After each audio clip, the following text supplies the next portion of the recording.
Welcome to Hello. Rose Girls with a podcast. Is that our name? Wow, you are really, really trying to fill the time, Yeah. Greer. How's everyone? How's everyone dealing with summer weather? Oh, what's that? Can't wait till you come here and experience like 108-degree weather. I'm probably gonna fucking melt. It'll be like You being will. shot in the center of the sun. It'll be really funny.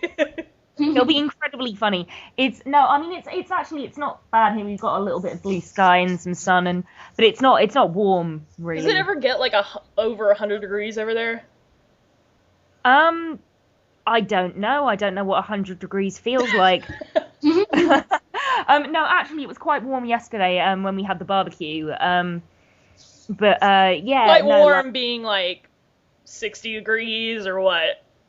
I guess so. I guess in that ballpark, yeah. But no, it's all right. I don't think I do. I think I'm a bit like I think Doug said on the Suburban Nights commentary that he finds the cold quite relaxing. I think I'm a bit like that. I would much rather freeze to death than burn to death. Oh, hell. I'd much rather live in a place where I could get frostbite than just sweat all the time. I hate sweating. Yeah, same. I hate sweating. I always sweat. I do too. I hate it. I'm a sweaty bastard. Can we call the podcast that, by the way? Sweaty bastards? I'm a sweaty bastard. Oh yeah, okay. And then yeah, they'll have to guess who's gonna say that. Oh yeah. So what are like people watching at the moment? What films have people seen? I gotta talk about Now You See Me, because me and Rose saw it yesterday, and we couldn't stop screaming for like 45 minutes after the movie. That was the greatest thing I've ever seen. Just had a big explosion of Ermagerd. That was a good movie. I really liked it. And yeah. What bit did you like best? Was the bit that you liked best the Mark Ruffalo bit? Yeah, every Mark Ruffalo bit. Oh my god. That's a movie filled with twists, and the end of the movie will blow your freaking mind. Oh man, I'm fucking fell excited. out of my chair. Like, me and Rose were like flailing. What? We were literally flailing our arms in each other's faces. Everyone was looking at us like we were fucking insane, but we could not deal with it. That really, when you said you were flailing your arms, that really reminded me of the, have you seen the Going to the Shops video? Oh, yeah. The mannequin, like, waving. It sounds ridiculous. That's what we were doing on our way out of the theater. We looked exactly like that. See, look up the Going to the Shops video, guys, because this conversation will make a lot more sense. I really want to talk about, this mini-series, that I just saw, which was shown in the UK about 6-7 years ago, I think. Yeah, and it's a series of 3 films. One of them set in 1976, one of them in 1980, and one of them in 1984. And they're about a series of child murders that took place in Yorkshire during that time. I mean, I think they're loosely based on them, and just about the sort of corruption in the Yorkshire police at the time. And they're extraordinary. I mean, they're some of the most beautifully shot, brilliantly acted. I mean, they're the best piece of British television I've ever seen. And that's quite, I mean, it's like, we don't really make over here things like The Wire and The Sopranos that are just kind of, mafia shit. Well, no, more just like searingly realistic. Yeah. Yeah, like Sopranos and Boardwalk Empire. Well, you have Downton Abbey. Oh yeah, Downton Abbey. That's just the height of realism. That's exactly how people lived, and how in fact we still do live. You guys still have maids and live in castles and stuff? Oh, absolutely. I don't really know how I have a working computer, given that it is 1873. Your castle doesn't have any outlets. I don't know how you're using a computer. I don't know either. Just by the sheer love of my art.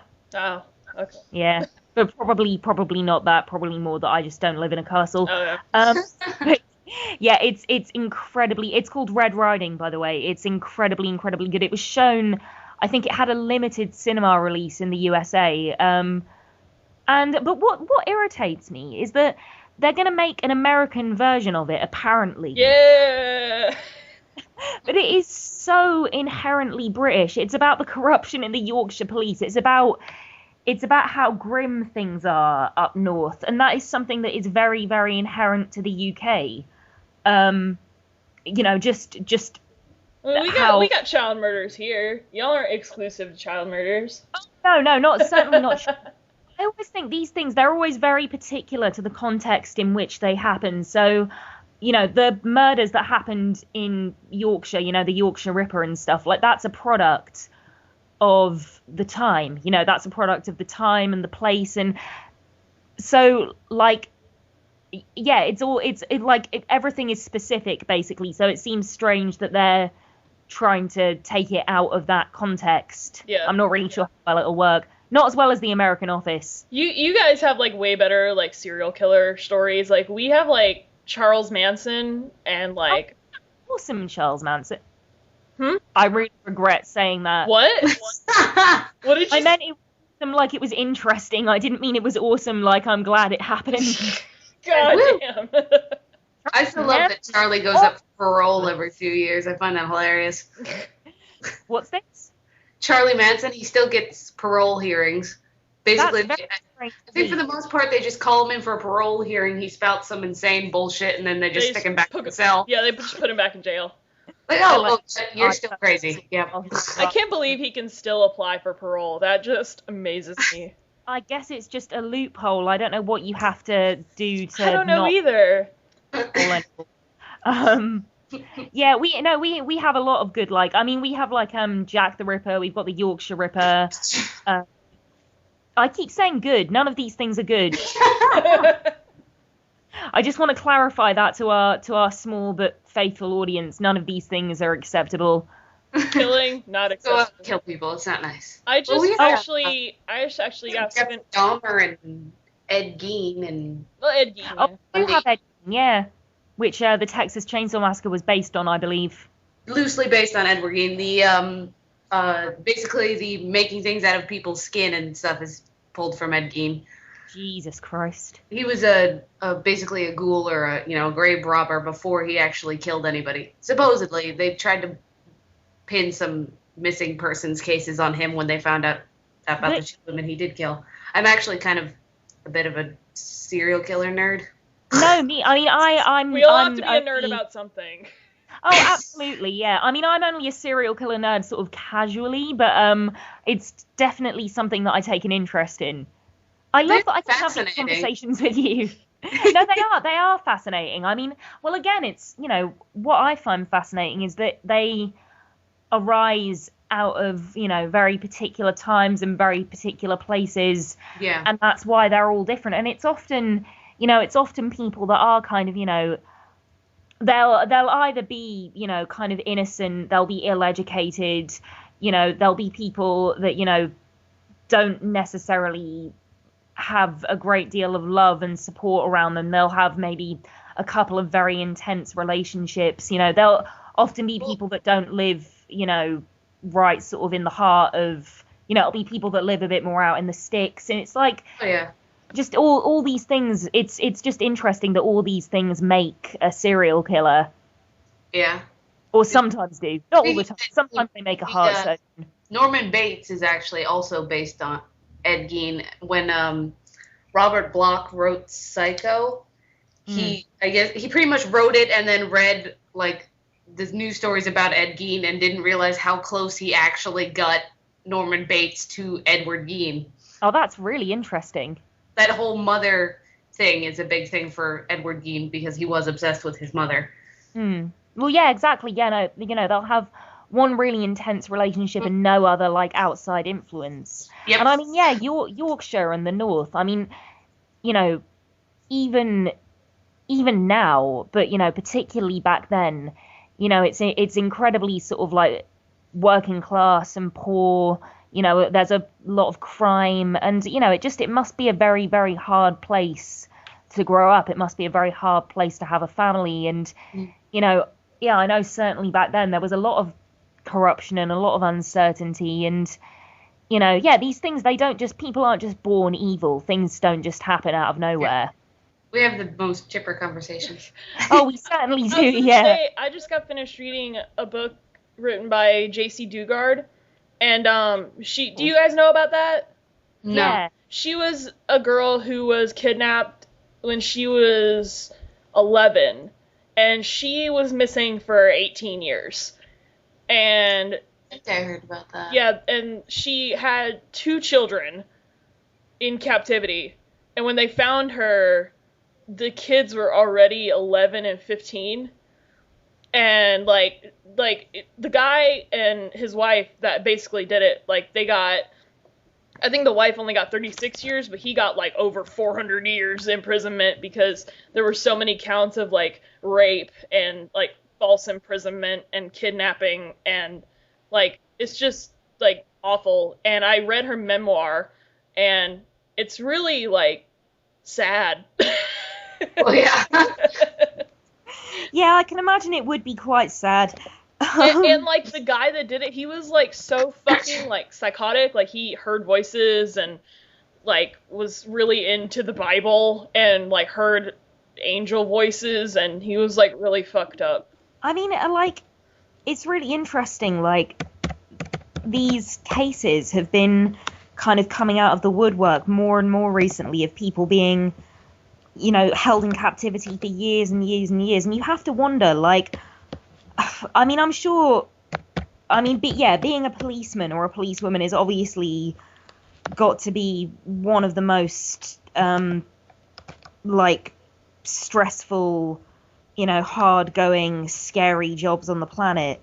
Yeah. But, I mean, you have to wonder how people that are still alive can go undiscovered for sort of 10, 20 years.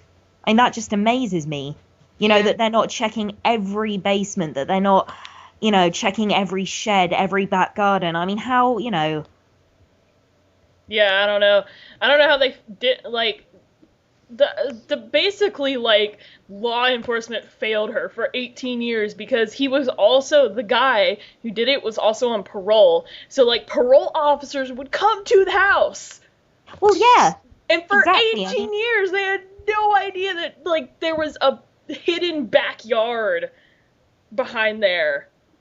I mean, yeah, you just where, like, got she lived in these, like, little sheds outside in that backyard, and I just think in that job, yeah, you've got to leave no stone unturned, And they did take her out in public, but not until, like, she was at least, like, in her 20s, and her hair had been dyed, and she looked completely different, because she had had 2 children, so she looked, like, completely different. And it just, like, I wonder, huh? It's interesting, like, well, no, it's interesting that people don't, like, because, you hear of that a lot. I mean, it's like the woman who was famously, she was kidnapped when she was hitchhiking, and then she was kept under this man's bed for about 18 months. I mean, obviously not all the time. Like, he would kind of get her up once a day, and she would be allowed to kind of empty her bedpan and eat something. And then gradually he started letting her out more and more and for longer periods. And he managed to convince her that there was a company of men, like a sort of, I don't know, like a kind of mafia sort of thing, that would be keeping watch on her, and if she tried to escape, they would kill her family. But they gradually let her out more and more, so she was able to, even have a job, but she was their maid, she had to sign a contract. And yeah, it's amazing that they're able to convince people not to run away. Mm-hmm. Like, they can start to let them out more because they've got them so brainwashed. Yeah, that's what happened with J.C. Dugard. Like, she didn't want to leave because she's like, well, what am I going to do if I leave? I have 2 kids. Where am I going to go? Are they going to come after me? Like, no, like, where am I going to go? Well, yeah, exactly. You'd just start to feel trapped. You'd start to think, well, this is my life now. What else am I going to do? Like, initially when she was, like, younger and they had first done it, like, they told her not to leave because there was 2 attack dogs outside that would attack her, but there really wasn't. Well, yeah, exactly. I mean, it's like that Joseph Fritzl bloke apparently told his daughter that the door was like alarmed or not alarmed, but I think that it had some kind of electric shock thing. I don't know, but yeah, I mean, it was a complete fabrication. It didn't at all. Mm-hmm. Can we talk about geeky stuff? Let's talk about geeky stuff. Yeah, let's do that. Let's get away from this. That book was really depressing, but it was really good. Everyone should read it. It's called A Stolen Life by... Huh? Yeah, it was my fault for bringing up Red Riding, this miniseries. Yeah. The book, you should totally read J.C. Lee Dugard's book. It's called A Stolen Life, and it's really good. It's really sad, but it's really good. But, I'd like to read it. And it ends happy, so, Oh, did she escape? Oh, yeah, she got away. She's been out since they found her in 2009. No, that was a joke, sorry. She's still writing it, in the back garden. Yeah. 2 kids. Matt Smith's leaving Doctor Who. That's big news. Matt Smith's leaving Doctor Who. I'm devastated. Just gotten really attached. It took me a while to get, into Matt Smith's portrayal because I'm so obsessed with David Tennant. But it's funny, isn't it? I'm actually rather, attached to him, and I'm so depressed now. Yeah, I just think, David Tennant, actually, I liked quite a lot at the beginning, but I thought his performance got a bit, cartoony, if that makes sense, a bit kind of over the top. At points it did, yeah. Yeah, I think so. I think, to be honest, the writing, Doctor Who can be so fucking over the top that the writing... Yeah, I was about to say, I've seen, old black and white Doctor Who, complaining that it's over the top is complaining that a cow moos or something. Yeah, totally. But I've gotten very attached to Matt Smith, and I like what he does, with the character. I mean, I don't know, there's just something about him, the way he moves, he's like a Tim Burton character. He has a very strong jawline. He certainly does. Yeah, he's got a massive chin. But I'm gutted that he's leaving. Although I am, having said that, I am a fan of Doctor Who, and I've been a fan of Doctor Who for quite some time. So I'm kind of, it's like you said, Greer, we should be used to it by now. We should be used to our Doctor I've always said, shouldn't Doctor Who fans be used to this crap by now? Because you guys get a new actor every couple years. Well, yeah, totally. No, you're absolutely right. And everyone, and when it happens, we're gonna get a new actor.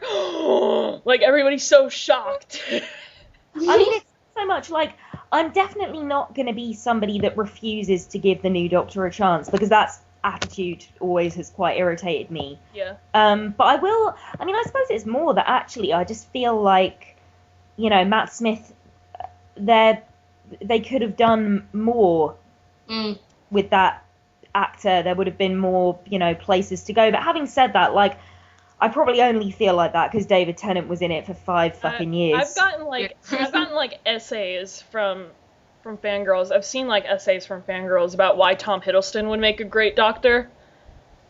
Oh, I'd never thought of that. I've seen 5-paragraph essays about it, and I'm I guess that could work. I don't know. I haven't seen anything earlier than the Eccleston Doctor Who episodes, because I only got into it, I got into it rather late. But, yeah, well, I mean, to be fair, I think that's how most people get into it. I mean, I didn't see any of the old episodes until I'd started watching the new ones. But I don't know if they ever addressed this, with the regenerations, if he could, regenerate and be a woman. I think that would be kind of awesome. That would be weird. Yeah, I mean, I think so too. I think a while back where they were talking about Helen Mirren would have been willing to play the Doctor. Which she would have been a fucking brilliant Doctor. Oh, yeah. I would have paid good money to see that. Yes. I mean, I think the thing is it's a really difficult one, because on the one hand, he's been so characterized as a man that it would be hard to imagine him being a woman. But on the other hand, he's a Time Lord. Who's to say whether they even have gender? Exactly. Yeah. Or whether it applies to them throughout their entire lives. Isn't Helen Mirren a national treasure over there? Oh, hell yeah. Yeah. No, we adore Helen Mirren. She's gonna be in a... I fucking saw that, I think it's amazing that she's played, the Queen, but then she's also gonna be in that... Because I went and saw Now You See Me, and they're making a sequel to that movie Red with Bruce Willis in it, and she's gonna be in it again, because she was in the first one, so she's gonna be in this new one. And I find it amazing that she can be in shitty action movies, but she can also play the fucking queen. Well, yeah, totally. I mean, like, she's, she's not a snob. Like, I mean, she's, that's why I like her as an actor. I mean, she's genuinely, she'll play whatever she thinks is interesting. I mean, most great actors. I mean, to be fair, Anthony Hopkins is also going to be in the Red too. Well, yeah, totally. And like, Anthony Hopkins has played. Actors kind of too precious about Anthony that Hopkins fucking played Alfred Hitchcock and like, all these other people. I really wanted to see Hitchcock, but apparently it was really disappointing. The only people who seemed to like it were my movie buff friends. Oh, like, really? My friends who are like in film school right now, like they really loved it. I have friends who are in school, like art schools and film schools and stuff, and they loved Hitchcock. It's interesting that film fans say that, because the biggest criticism of it that I've heard is that it's too forgiving of Hitchcock, or not too forgiving, but too kind of, it like idolizes him too much and doesn't necessarily paint a realistic picture of him. Mm-hmm. Because apparently, he like the relationship with his wife, it wasn't all kind of rosy. Like, apparently he was, extremely kind of difficult to live with, and like, I mean, yeah, like seriously sort of troubled bloke. And yeah, apparently the film is a bit like is a bit reverent. But I would be interested to see it. Having said that, mm-hmm. It seems like a movie that Hitchcock would have made about himself. Like, yeah, possibly. Yeah, I know what you mean. Like, if Hitchcock were to make a movie about himself, that would be exactly what it would be like. I'd love to see, Ed Wood. Mm-hmm. Yeah. I'd love to see a movie that he would have made about himself. Just like, I think that would be so great to see, like, the version that somebody else makes about you and then the version you make about yourself. Yeah. So, like, somebody that didn't respect Tommy Wiseau's version of The Room, or or Ed Wood's version of Ed Wood versus Tim Burton's version of it. And, like, I think that would be so interesting. That would be funny as hell. What I want to do, actually, talking of The Room, is I want to get some of my actor friends because I have this theory that, or it's not so much a theory, it's more really a wondering, like, how much better or worse would The Room be with good actors, with people acting it properly and taking the script seriously, like people that hadn't seen the original film, so we're going in completely unbiased. So I'd really like to do that and put it on YouTube. Mm-hmm. Nice. Also, I think it came out the same day as Now You See Me, but that Will Smith movie After Earth, which I hear is awful. Yeah, I've heard it's a piece of shit. Yeah, well, it's Shyamalan. Oh, really? It is yeah, Shyamalan, yes. Shit. But it's Will Smith, who I usually like, but then his son, who I don't really like, except for, like, in 2 movies when he was, like, still, like, less than 10 years old. Like, The Karate Kid, I liked, and Pursuit of Happiness, but he was, like, 3, so I don't really know anything about Jaden Smith, to be honest. I mean, he's such a young guy. I wouldn't want to kind of, I wouldn't want to kind of judge him too quickly. Am I the only one that thinks that movie Epic looks exactly like Ferngully? Yes, I think it looks like such a piece of shit. It looks like Ferngully! Honestly, the trailer annoyed me so much, but I love Ferngully. Ferngully, I mean, it's one of those films, it's a real, like, it's quite close to my heart. It's quite a big part of my childhood. But yeah, fucking, sorry, I just burped. That's really embarrassing. But yeah, fucking Epic looks like a piece of crap. I've got no desire to see it. Yeah, and what else? Has anyone seen Star Trek yet? Yes. I was hoping to see it today, actually. Oh, really? Apparently, my movie theater decided that they're only going to play it like 2 showings today, and it's like 1 and then 6 o'clock at night. And I'm just like, wait, it hasn't been that long. Huh. But I really do think that everyone should go see Now You See Me, because it is freaking great. Yeah, it's really, I'm really good. Actually, that's a point. Like, we should try and avoid talking about Star Trek just because, like, everyone and their mum is talking about it. Oh, really? Yeah, I haven't seen it. People either want to know the twist or they don't. I don't, so. No, fair play. But like, we definitely should talk about it at some point, but, yeah, I reckon, like, I would be too worried about giving the twist away. Oh, okay. Well, I think I already know it, so, whatever. But Now You See Me has, like, it's, like, full of twists. And, like, if you want to twist the movie, go see Now You See Me. I'm incredibly some excited. Michael Caine is in it, so. Who's in it? Huh? Who's in it, did Sir you say? Michael Caine. Ah. Your other national treasure. We've got a few national treasures, haven't we? Yeah. Who are some American national treasures? Nicolas Cage. Yeah, hell yeah. Nicolas Cage is an English national treasure. Fuck it. Morgan Freeman. Yeah. Who's also in this movie. Let's see. I guess Brad Pitt. Brad Pitt would. Do you want to hear my Michael Caine impression? Sure. Okay, this is the standard Michael Caine impression that everyone does. Yeah. I can't do it well. I'm no expert. It's as bad as my Louis Armstrong impression, but this is it. I'm Michael Caine. That's it. You could have said Master Wayne or something like that. Oh, or I could say you were only supposed to blow the bloody doors off. But I wish Michael Caine was in that movie more, actually. But he's fucking great. I love him so much. Yeah, he was good, and he plays a villain in Now You See Me. So. Oh really? Yeah. Oh holy shit. But he's basically like, and then he has scenes with Morgan Freeman that are just like A+. Like, give all the Oscars to this scene. Seriously. I'll tell you what, Michael Caine and Morgan Freeman. I don't know why I said that so weirdly. Michael Caine and Morgan Freeman. Had I been like, I don't know, like, had I been like 16 when they were like 20 or whatever, I totally would have shipped them. Ah, my eyes. Rose actually thought Morgan Freeman looked kind of hot in this movie because he had ear piercings, and she didn't know that he has. Incredibly hot. Yeah, she didn't know that he had earrings or ear piercings or anything. So she's like, "Oh, Morgan Freeman looked kind of hot." What about Mark Ruffalo? He was. I mean, Mark Ruffalo's fucking hot too. Mark Ruffalo was really hot in this movie. But if I saw both of them in boxes, I think I'd find them equally hot. Like, Mark Ruffalo was incredibly hot in this movie.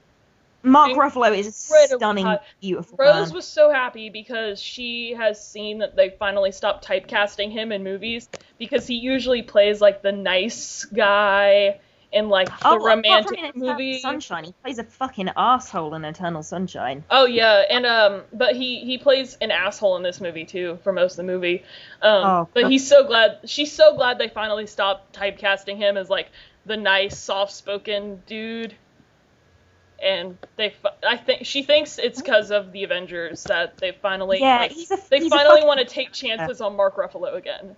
Well, yeah, as well they might. I'll tell you what, he was fucking amazing in the Avengers. Oh my God. I'm posting a hot picture of him right now. Okay, good. There we go. Feast your eyes on that, ladies. He's really, like, and he's, like, super intelligent. Like, if you've ever... Go find the episode of The Colbert Report where he was on The Colbert Report. Yeah, he's incredibly, like, liberal and progressive. He's so intelligent, and he goes to, like, protests, and he's like all about all about the environment, and he talks about water fracking, and go find all these things just make him a million times sexier. Yeah, go find the episode of The Colbert Report where he was on there. I think it was about a year ago. He was on The Colbert Report, and it was really funny. And it also gave me a big lady boner because he's really intelligent. I mean, I'm frequently given a lady boner by Mark Ruffalo, so I can understand entirely. Oh shit! Going back to Doctor Who for a second, I just saw a story posted saying that Stephen Moffat might be tempted to cast a female Doctor. That would be good. I mean, it would be pretty progressive, I guess, but. Yeah, it would There, be there very, will be very people. bold. There will be people who won't like it. I can tell you. Oh, now. yeah, but I mean, that's the great thing about Stephen Moffat is he doesn't give a flying fuck what people think. Yeah. Mm. The only thing I really know about Doctor Who is that Karen Gillan is really adorable. She's Fucking gorgeous. beautiful, Yeah, Karen and she's Gillan. beautiful, and she's gonna be in that Guardians of the Galaxy Marvel movie with. See, I've never heard of that. It's gonna be it's a Marvel thing, but I think it's Glenn Close is also gonna be in it too, from what I've heard. Oh, wow. So Marvel, that's like, is that the Justice League? oh my God, Marvel is Iron Man.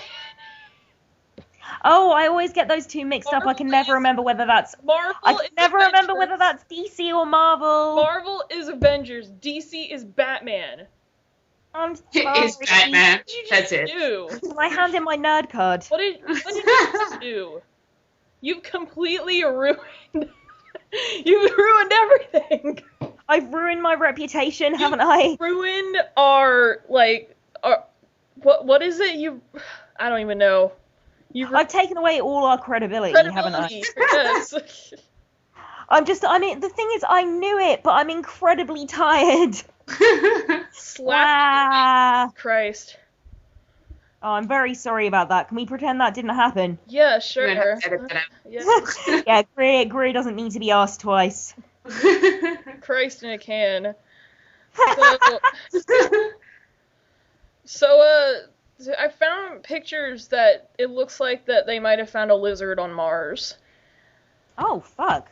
So they think there might be a lizard on Mars, but it looks like rocks. But oh, Oh, wow. Well, I mean, that's got to be, like, the first bit of life they've found on Mars, so that's incredible. it may or may not be life, but people don't know because someone's like, this thing looks like a lizard. This thing on this picture of Mars, this rock looks like a lizard, so it may or may not be a lizard. I'm like, I'll tell you what, one thing that Star Trek did make me feel is that, I don't know, every time I see a movie like that, I'm like, I want to go into space. I wish we had conquered space travel. I wish I could drive around in a floating car in space and go to the shop. yeah. Okay, well, I found a list. 17 best ways to annoy a British person. Would you like to do this with me, Fran? Does it matter whether I'd like to? You just tell me, if I read this to you, you tell me if it angers you or makes you, like, alienated or sad. Oh, that sounds like fun. Yeah, go for it. Okay. Does it anger you if I would make you a cup of tea without properly boiling the water first? It would sort of baffle me. Like how? Well, just why would you do that? What if I just left the bag in for way too long, as if the length of time the bag is in the cup has nothing to do with anything? Well, no, I mean it does. I mean, are you leaving it to brew or?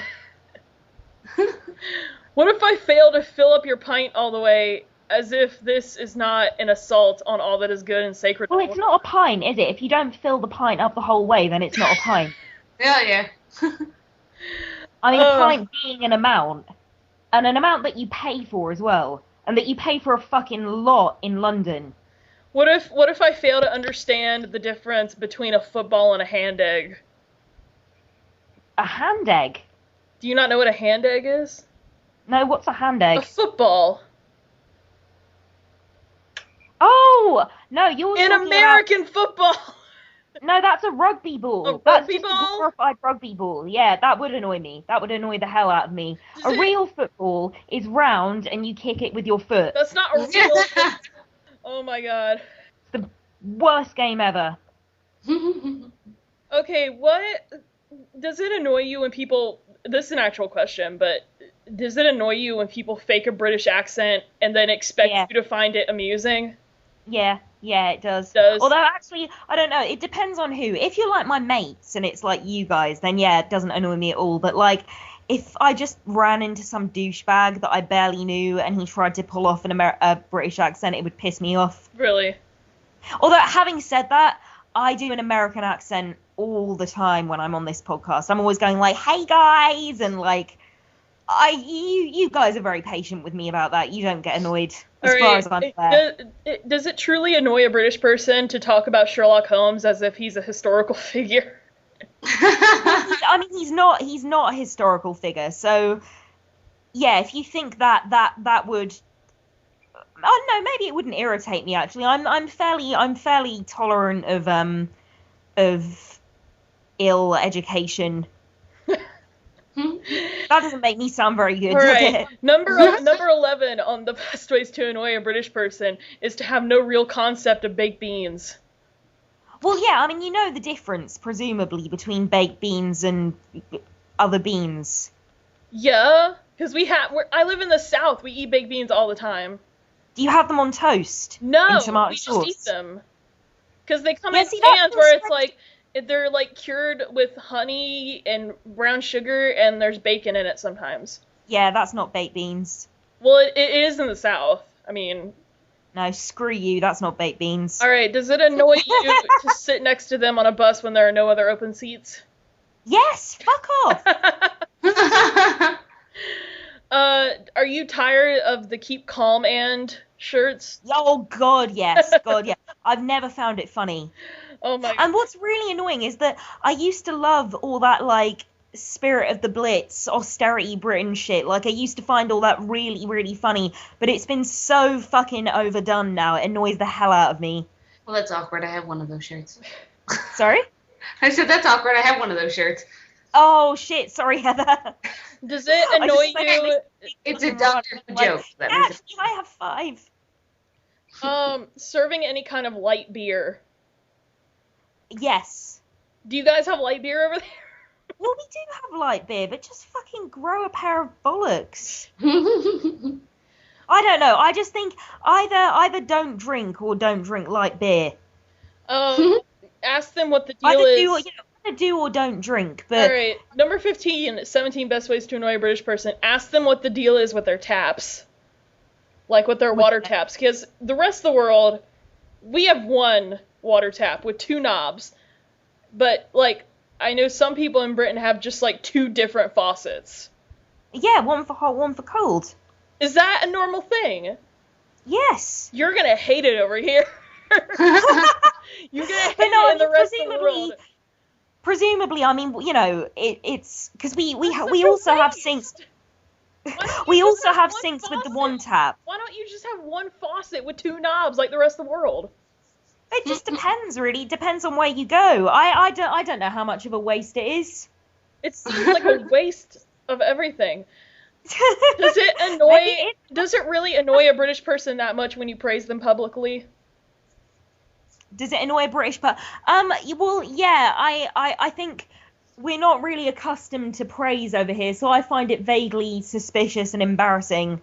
And I wonder... Does it annoy you when people, or any British person, does it annoy you when people ask if you're Australian? People don't, really. I mean, like, but there are other people, like, who can't tell the difference between an Australian accent and a UK accent. No, it wouldn't annoy me, really. I mean, that's, you know, harmless. People aren't doing it on purpose. And I mean, all joking aside, it wouldn't really annoy me if somebody bought light beer. It seems like kind of an odd thing because, you know, you don't really enjoy booze for the taste. You enjoy it for the effect. But at the same time, you know, it's entirely up to the individual. I think, and that's the end of the list, but I think number 18 should be, like, people that assume every place in the UK is London, or, like, people that call England the United Kingdom, and, like... Well, it annoys me, actually, when people call England, when people refer to England as Britain, and English people as British people. Because it's like, there are other parts of Britain. God, what an intolerant... I'm reading, like, other ones in the comments, and there's one that says, invite them over for tea, and then only give them a cup of tea. Because tea is, like, a meal, correct? Well, yeah, tea is dinner over here, so, like, oh, Billy, you're coming in for tea, lad? Like, that would mean you coming in for dinner. Yeah. Also, they're, like, really, like... we're gonna have, like, the fucking argument about football until the day we die.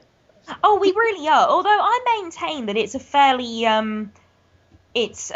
open and shut case due to the fact that a football, So you're just right and we're wrong.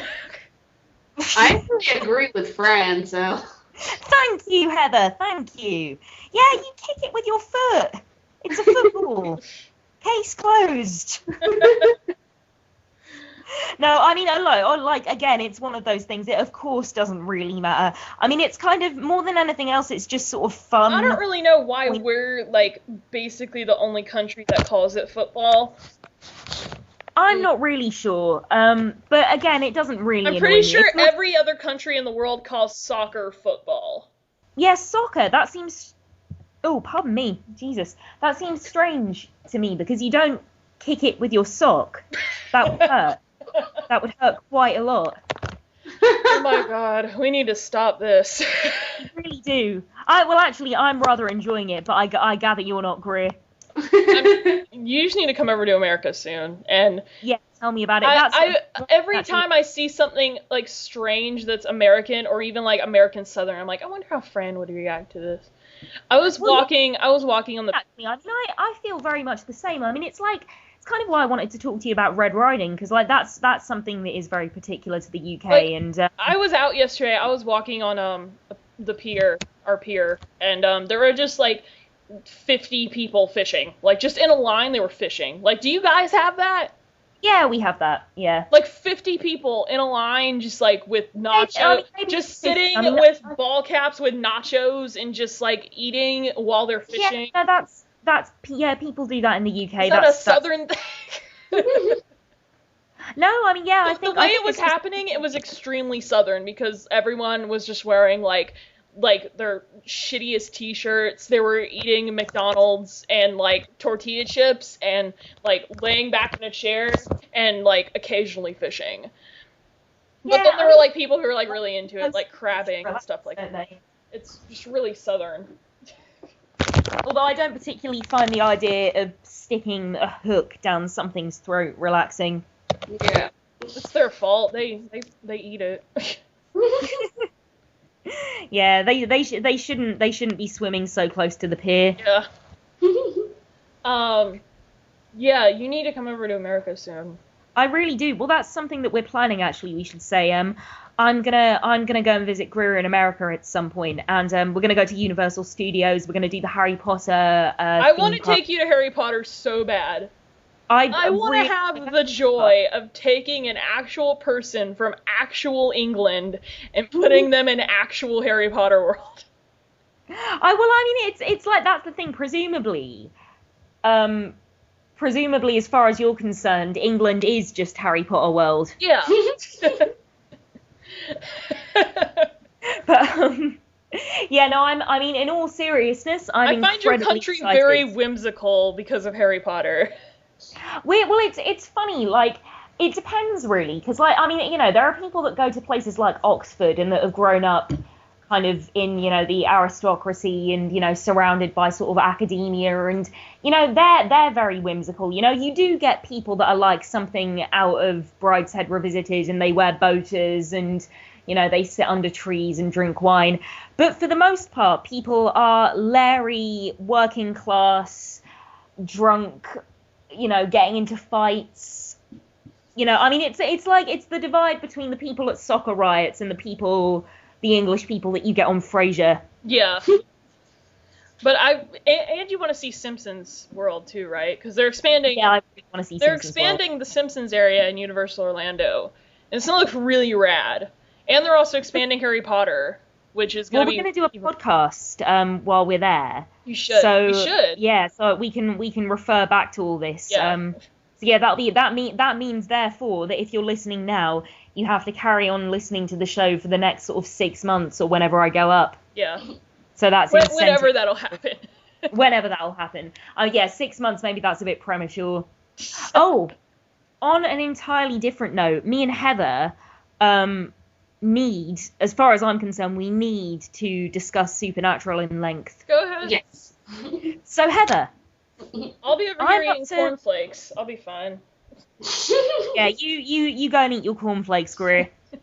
mind your own business. Yeah. But yeah, I'm up to season 6. I started watching it about a month and a half ago, and within that space of time, I've seen almost all 6 seasons. It's phenomenally good. Yes. I mean, it's the funniest, scariest, just quirkiest, most brilliantly acted piece of television I've seen in a long, long time. It's the best thing I've seen of that ilk since Buffy. Yeah. I didn't watch Buffy, so I'll just agree with you on that.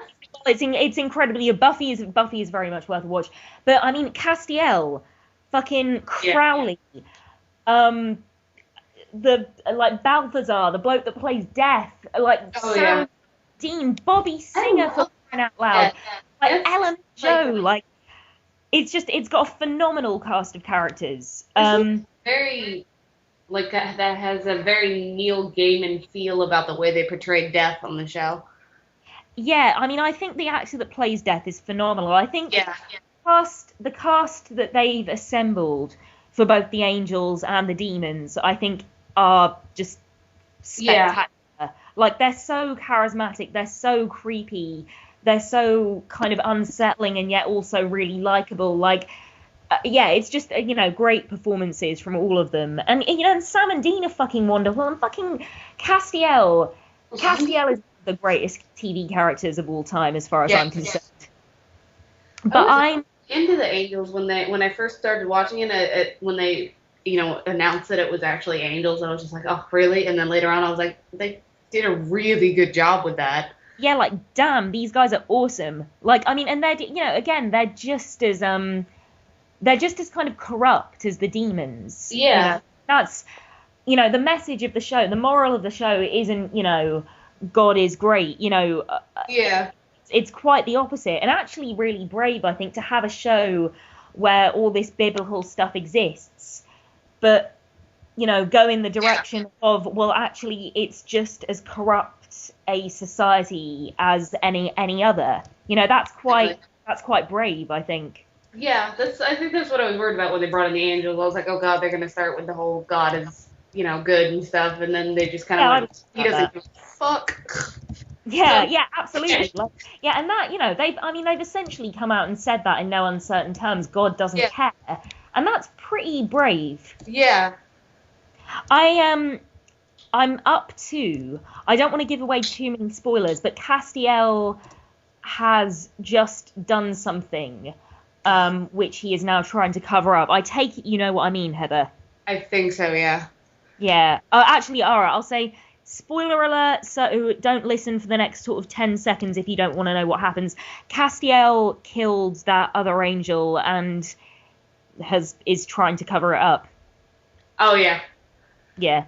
I'm incredibly curious, because what I really like about the show is that at one point, every character, particularly Sam, by the way, like, it seems like the go-to thing is, oh, Sam's evil again. Yeah, I know, right? Like, Sam sucks. Everyone hates Sam. No one can trust Sam. Yeah, pretty much. But, like, although, like, having said that, I was going to say, it does seem like everyone in the show at some point has been evil. So it seems like Castiel is kind of next. And that's what I like about it as well. Like, nobody is 100%, kind of in the right or the moral center all the time. Like, even Dean. Dean tortured people in hell. Exactly. It's just, I find it funny because, the two of them tend to be, it's funny to see the Dean and Sam just on their high horse, like, we're doing the right thing all the time, and then they fuck up and they're just like, oh, shit. Yeah, totally. But, like, Dean, it's just like, he's always, so if it's evil, we kill it, and then, they pull their own shit. It doesn't count when it's Sam. Yeah, oh, totally. Although he tortured people in hell. And yet, when Sam made one mistake, he was like, Sam, I'm not sure I can trust you. I think it's time we go our separate ways. And I'm like, fuck, dude, that's your brother. Yeah. I don't open the gates of hell, but fuck you, man. Actually, I have to really give a shout out to Jared Padalecki for his performance when he, for the first few episodes of season 6, basically, again, this is a big spoiler, he doesn't have his soul. And I'm like, oh, Sam without a soul, you know, same diff. And I was like, you know, how are they going to differentiate between Sam with a soul and without the soul? Because he does always seem so stoic. But the second Sam gets his soul back, just due to the kind of subtlety and complexity of that performance, you immediately believe it. And that is a testament to his performance. And it is really fantastic. I think he's amazing in season 6. Oh, yeah. Take my hat off to him. Yeah. So me and Heather are going to cosplay as Castiel and Dean at the next MagFest. Is that right? Yes.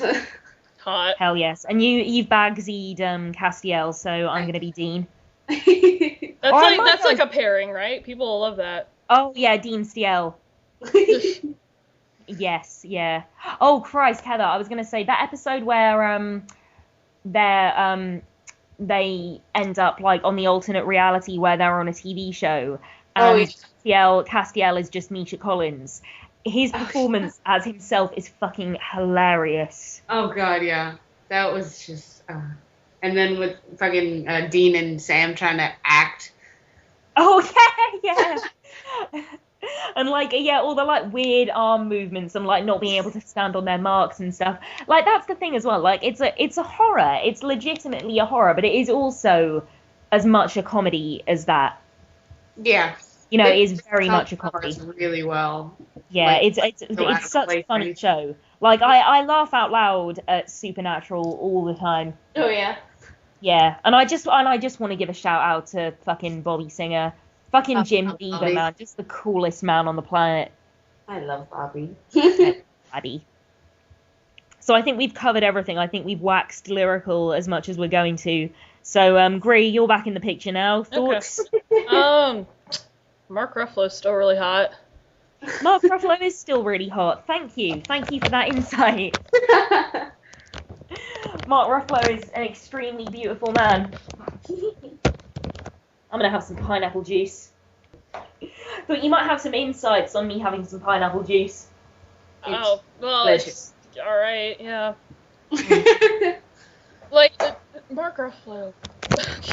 I've been tweeting him, like, basically saying, like, can I kiss your face? Like, can I kiss you? I've been tweeting him just... No, I mean, I'm exactly the same. Like, sometimes I do just, like, Google image people, and I'm just like, I just want to touch your face. I know you're on a computer screen, but I'm just going to touch your chest now. I'm just like, I'm really tweeting him, like, your wife will never find out. It's alright, Marky, this stays between us. Yeah. Oh my god. Well, I just got the Twitter and I'm still afraid to tweet actual like people I'm a fan of. No. Oh no, don't be afraid. I tweeted Matthew Buck a couple of days ago and I was like, yeah, sorry I creep you out so much. I'm really like predatorial when I fancy people. And then the next day I was just like, oh, Fran, never go on the computer when you've had a glass of wine. Oh wow. Mm. I can't stop thinking about that movie. I really can't. Do you mean you can't stop thinking about Mark Ruffalo? I can't stop thinking about that movie in general. And in a couple days, a new season of Venture Brothers starts. I'm really excited about that. Oh, cool. I don't actually know anything about that. It's like one of my favorite shows ever. It's just amazing. I'm really interested in doing this thing with Doug. Doug Walker's for those of you that don't know, he's doing a series of vlogs on watching Avatar: The Last Airbender, and I was so excited. It's such a great. Well, I take it you've seen it then, Grace. See, I've never seen it, and I really want to do that thing where I watch it with him. Do it! Oh my god, it's so good. I never finished. I didn't fancy it at all because I had no idea that the series had this. Oh, pardon me, this massive following. And I didn't watch it at all because, like, I thought the film looked like a piece of crap. It's a piece and then of my dad was like, no, the series is amazing. And I'm like, oh, okay then. It's a piece of shit, but the series is, like, the best thing I've ever seen in my life. Fucking M. Night Shyamalan, he can go and fuck himself. You need to watch this show. You really... I tell that to everyone. I have such a massive love for that show. Like, I love everything about it. I don't think there's a bad episode. I'm incredibly curious to see it. I mean, I know nothing about it. I know nothing of the kind of story. I know nothing of when it was made, the characters. I mean, I would be going in completely unbiased, which I is mean, quite exciting. every time the series went on hiatus for new season, I was just like crying. And then it would come back and I would make an event out of it. Like, oh my god. It's so fucking good. It's so fucking good. So how many seasons were there then? There's... Oh, shit. Oh, if you want to find it in Europe, by the way, I think it's called Avatar: The Legend of Aang. That's what it's called in Europe. But in America... Right, yes, they couldn't call it The Last Airbender over here, because over here bender means homosexual. Oh my god. So yeah, that would be considered a slur. Oh my god. But anyway, there are 3 seasons, but they're really long. Like it's about 60 episodes. Oh wow! It seems really long. It seems longer than that though, because so much happens in each episode. So much freaking happens. But what's it even about? Just out of curiosity. It's about basically it takes place in this world where like the world is divided into 4 nations based on the 4 elements: earth, water, air, and fire. And basically there are normal people, and then there are like people that can like use the elements, like do bending, which is like bending elements. Like you can make rocks float if you're an earthbender or whatever. But then there's always this one person who is reincarnated every 100 years called the Avatar. And the Avatar can learn every single bending, like he can bend water, earth, air, and fire. Oh, okay. Oh, that sounds interesting. And he's basically there to save the world, or keep the world at peace. But there was one time when the Fire Nation attacked, and then the Fire Nation attacked. And Fire Nation went crazy. They attacked people and killed people, and basically wiped out all the airbenders. And Aang was the Avatar 100 years ago, but then he got frozen in an iceberg, which they go into. And so the Avatar wasn't there to save the world from the Fire Nation. So like he wakes up 100 years later. This girl Katara and her brother find him in the iceberg, and they're basically like, yeah, it's been 100 years, and the Fire Nation's a bunch of fucking assholes, and so he basically has to make everything right, since he is the last airbender, basically. There's all of his people are dead, and so he's basically has to learn all the elements, because he was so young at the time, he didn't have time to learn all the elements. They just basically told him, you're actually like the reincarnation of Avatar, so you actually have to learn like the last, like all the elements. So it's basically his journey. It's basically his journey with Katara and Sokka, her brother, and they have to go and find mentors for him to learn all the elements. That sounds really cool. And it's the best. It is the best. I'm curious though. And there's action and romance and fighting, and there's... You'll laugh, you'll cry, it'll change your life. Yeah, and it is funny. There's a lot of humor in the show, actually. So... that sounds really cool. I'd really like to see it. And then there's a spin-off series that is actually still going. They're on hiatus right now, called The Legend of Korra, and which is like 100 years after the last Airbender series ended, where this girl named Korra is the Avatar, and she basically already knows all the elements, but she's a teenager, and actually no, she doesn't know airbending, which is the irony. Like, well, you have Aang in the first series who only knew airbending, but then you go to the next Avatar who's having trouble learning airbending. She knows all the elements, but she has trouble with airbending. So. Oh, okay. And that's a good series. That's really good. They both sound absolutely brilliant. I mean, I was just going to ask, why is it called Avatar: The Last Airbender when he's got to learn all the elements? Because he was the last of his people. Because he came from airbending. Basically, there's a cycle. Oh, okay. Basically, there's a cycle where it chooses a new avatar, or the cycle reincarnates a new avatar. Like, one will be a firebender and they'll have to learn all the elements. The next one will be a waterbender and they'll have to learn all the elements. Right, okay, I get it. So he comes from the airbender tribe. Where I think it sounds really interesting. I mean, I like things where people have kind of greatness thrust upon them and they have to like learn to live with it even though they feel... Yeah, that's basically the whole series. Like, he has greatness thrust upon him and he doesn't know how to deal with it.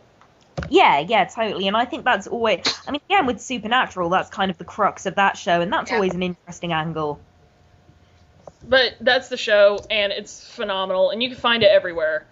But anyway, but yeah, go watch Avatar: The Last Airbender, and don't watch the movie. I will go and watch Avatar: The Last Airbender. And don't watch the movie. I would quite like to see the movie. I do like movies that are so bad they're good. I remember seeing it in theaters. So bad. I remember seeing it in theaters, and that was a mistake. All of the rage. Oh, yeah? That I saw it with like 3 of my friends, and we were trying desperately to find like good things in it, but like the next day I'm like, no.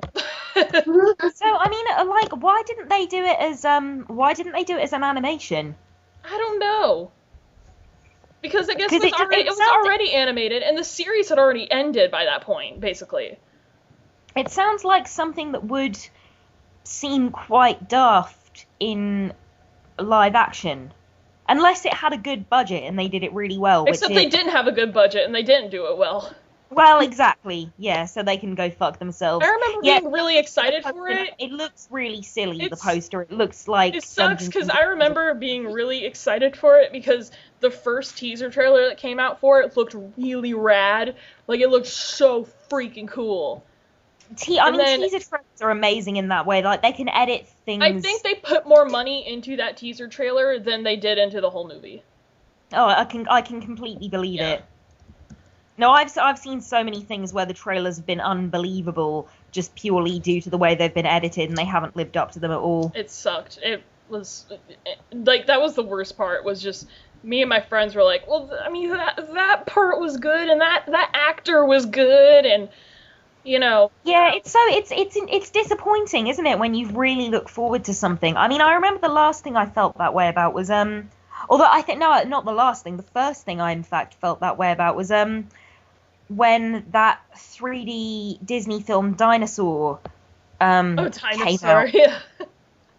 I was so disappointed with that because I remember there was a great deal of hype, and the animation at the time, even though now it looks like a fucking video game, at the time looked incredible, and it was a piece of shit.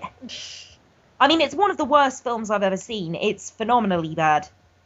I don't even remember if I saw that movie, but I remember having a hand puppet toy that I got at like McDonald's or something from that movie. I did too. I had a Lola Bunny from McDonald's, funnily enough. Bunny boobies! Yeah. We gotta end soon. We gotta get out of here. Okay, I think that's a good place to end. Yeah. Bunny boobies. Bunny boobies. So what have we discussed then? Bunny boobies, murder. Go see Now You See Me. Everyone go out and watch it right now. Go see Now You See Me. Like, walk out of your house, like, pause this video, end this video right now. I don't even care. There's not gonna be anything good after this. And go get your wallet, drive to the cinema, and go see Now You See Me right now. Or, watch Red Riding. Look it up, download it, try and find it. It's an incredibly good series. Also, we've come to the conclusion that being a serial killer is not a good idea. Yeah. Absolutely. Despite how interesting and or charismatic they may appear, it's not worth it. Study them, watch them on television, but don't admire them. You know what's worse? you guys know what's worse than being a serial killer? Mm-hmm. Being sweaty. I just brought it full circle. Being sweaty is fucking disgusting. You all make me sick, especially me. And on that note, I take it we're all gonna bid you adieu. All right. People should go follow me on Twitter, even though I don't really post anything. You should go and follow Heather on Twitter. And yeah, you can find my articles on rtgoma.com. And that's it. That's it. That's it. That's what we got. That's how we roll. Sweaty. Don't be tardy to the party or sweaty to the party.